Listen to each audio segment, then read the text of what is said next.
Good morning, folks. This is Steve Bradley, God's Wordsmith, and today I want to talk to you about Romans 8 and your future. So here we go, and I think you'll enjoy this. Now, the early Christians were much more concerned about the future than we often are.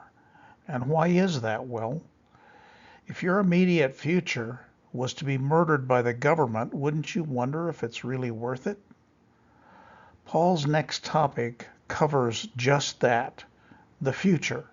If you're a sinner, you're right to be worried about the judgment of God and what's the future going to be like if God doesn't approve you. How secure will you be when you stand before God and he judges you? Now Hebrews 9:27 reads in part, "It is appointed unto man once to die, but after this the judgment." Are you ready? If you're a Christian, if you've received Jesus Christ and asked him into your life, if you've given up your life to him, well, the answer is yes. God's grace is forever. It's not just for a few moments. So that's why Romans 8 begins with no condemnation and ends with no separation. Your future is bright, even if your today is terrible. Now, of course, nobody actually likes to suffer, and so we avoid it when we can, and we all want suffering to end as soon as possible. And it's hard to count it all joy when the hard times come. However, if you're a Christian, and not just faking it, your future shines like the stars, as Daniel tells us. It's a glorious future. And the entire creation waits for that future. Here's what it says: "I consider that the sufferings of this present time are not worthy to be compared with the glory which shall be revealed in us. For the earnest expectation of the creature, if you have the King James Version, eagerly awaits for the revealing of the sons of God." In other words, folks, everything awaits our unveiling. Now, the original for this word unveiling or revealing is apocalypsis, and that's the same word as in the title of the book of Revelation. So, the beginning of the book of Revelation says the revelation of Jesus Christ, which God gave to him, and so on. And so, basically, this is the unveiling of Jesus in the book of Revelation. And when we are unveiled, you will find you're much different than you are now. You are not what you will be. Now, your future, folks, is to be changed in a moment and be like him forever, as the old song says. And in 1 John, he says this about that. 1 John chapter 3, verses 1 to 2. He says, "Behold, what manner of love the Father has bestowed on us, that we should be called the sons of God. Therefore, the world does not know us, because it did not know him. Beloved, now we are children of God, and it has not yet been revealed what we shall be. But we know that when he is revealed, we shall be like him, for we shall see him as he is." What a promise. What an amazing promise. You're going to be just exactly like the resurrected Jesus Christ. You're going to be, if you will, a son in a family that is full of sons and daughters, or you may be a daughter, in a family that is full of sons and daughters of God, with its chief and eldest brother, Jesus, the Son of God. Now, what's more, Paul says that the creation, that is all the universe, awaits that moment, our unveiling. So the question that we might ask here is why? Well, the answer is because the universe itself has been subjected to the bondage of sin and destruction. It's slower for the stars, of course, the trees, and other things that we don't see die all the time. They seem eternal. but they're not. They are also in this bondage of corruption through no fault of their own, and the stars and the entire universe will be delivered from that bondage when we are. We are the key, folks, to the changing of the universe. And here's what Paul says about that in Romans 8:20 to 22.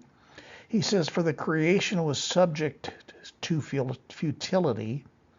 I don't like that word. It's really vanity or worthlessness, but all the translations use futility.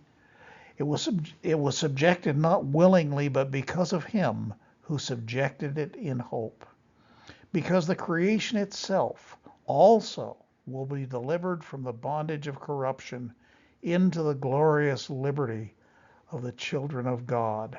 For we know that the whole creation groans and labors in birth pangs together until now.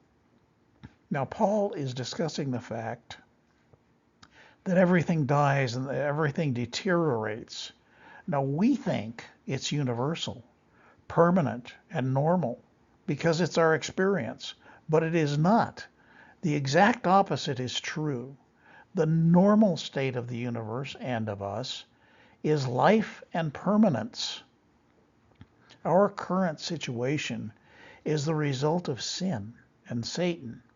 John tells us that God will remake the world so that all things are new when he banishes sin from the universe, and nothing will die any longer, especially not you. That's what eternal life means. It means a resurrected life in the vast universe with God and his Son and the Holy Spirit infusing and infilling our lives. Nothing will be like it. We can't even imagine what it will be like. John gives us a hint or two in the beautiful book of Revelation, but he is only able to basically describe a small piece of it, which he does and does well. Well then, what about you? Paul discusses this liberty of the children of God briefly, but then he moves backward to now. What about you? What about now? And so in Romans 8:23 to 24, he says, "For we know that the whole creation groans and labors with birth pangs together until now." We just read this, of course. And not only that, but we also, who have the first fruits of the Spirit, even we ourselves groan within ourselves, eagerly waiting for the adoption of our body, the redemption of our body, for we were saved in this hope. But hope that is seen is not hope. For why does one still hope for what he sees? In other words, if it's now, why would you hope for it? But we hope for what we do not see. If we hope for what we do not see, we eagerly wait for it with perseverance or patience. Now, today is different than tomorrow. We all have the amazing hope that God will transform us into the likeness of his Son, Jesus Christ. However, that's not true today. I'm 79 as of this writing, and I'm nothing like I was when I was 20. Remembering occasionally some of the workouts I did in the gym. It's just unbelievable what I could do. Anyway, aging is real. Paul writes that we have the first fruits of the Spirit, which means that the Spirit's work in us is always going to be incomplete until the redemption of our body. That redemption is coming, but it's not here yet. We were saved in hope, and that is the hope for the future. I know that people love to talk about the abundant life now, and there's all this prosperity teaching and so on. And the abundant life is real. It's a spiritual life with Jesus Christ, and it's a life filled with joy and peace and blessing and all kinds of good things. But, folks, the abundant life was markedly less so in the early church. The early church Christians often had the expectation of a very uncertain and unpleasant present, such as being thrown to the lions or crucified. I mean, this was the real life. They didn't want it. They didn't want to be treated that way, but because they believed in Jesus Christ, they were unafraid, many of them. Some were very afraid. They were unafraid because they knew the future. Now, this is true, this martyrdom thing, in many nations today. The 20th century, the century just preceding this was one of the worst for martyrdom in history.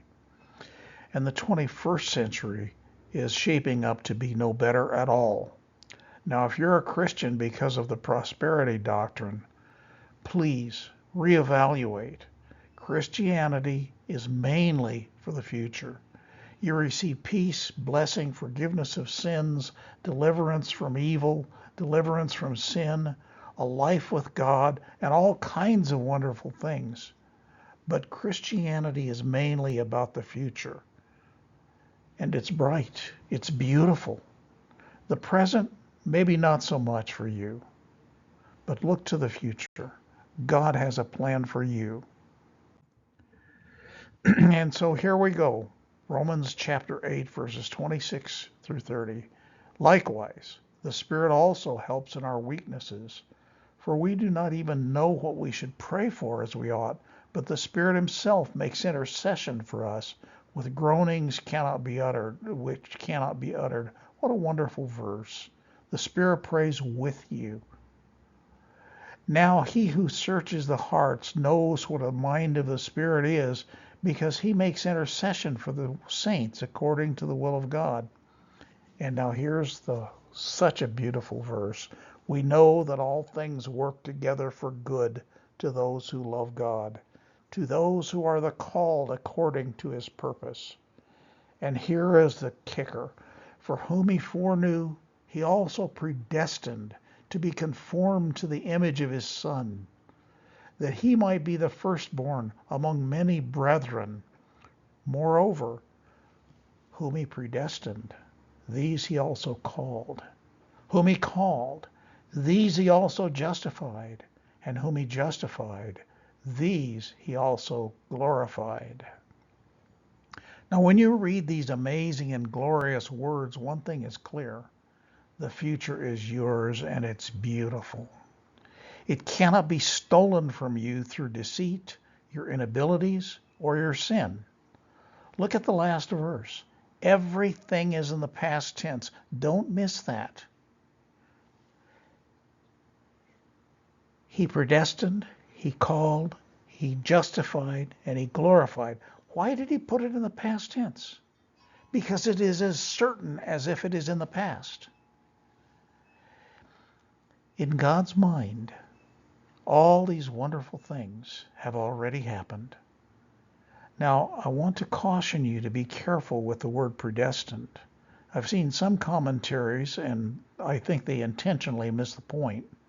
God has predestined us to be conformed to the image of his Son. This text does not really discuss the concept of predestination in the sense of initial salvation, as others do. For example, chosen in him from before the foundation of the world in Ephesians. That comes to mind. But keep the focus where it belongs. You are predestined to be conformed to the image of his Son.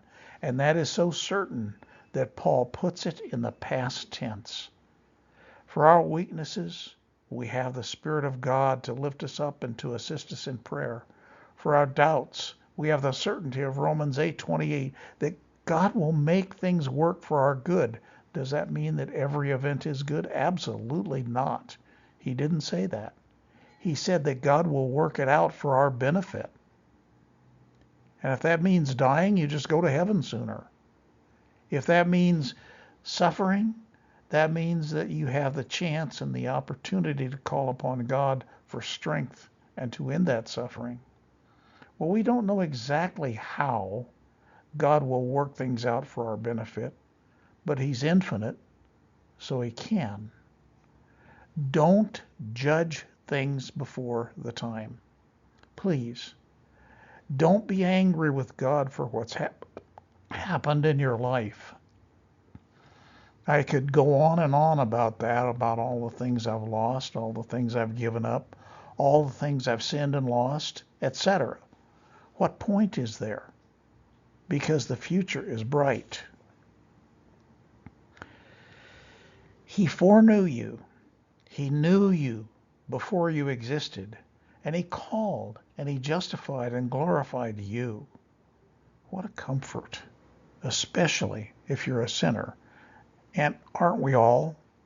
He knew and he called us anyway. Here you are, a sinner, suffering. I just read a testimony from a gal who spent her whole life in suffering with alcohol and drug addiction and pain from sufferings that she had in the past. And God, she called on God and he came to her and he saved her to give her peace and hope and blessing. And all those are in the present, but the future is absolutely incalculable, folks. It's going to be so wonderful. You won't even believe it when it happens, but it'll be for real.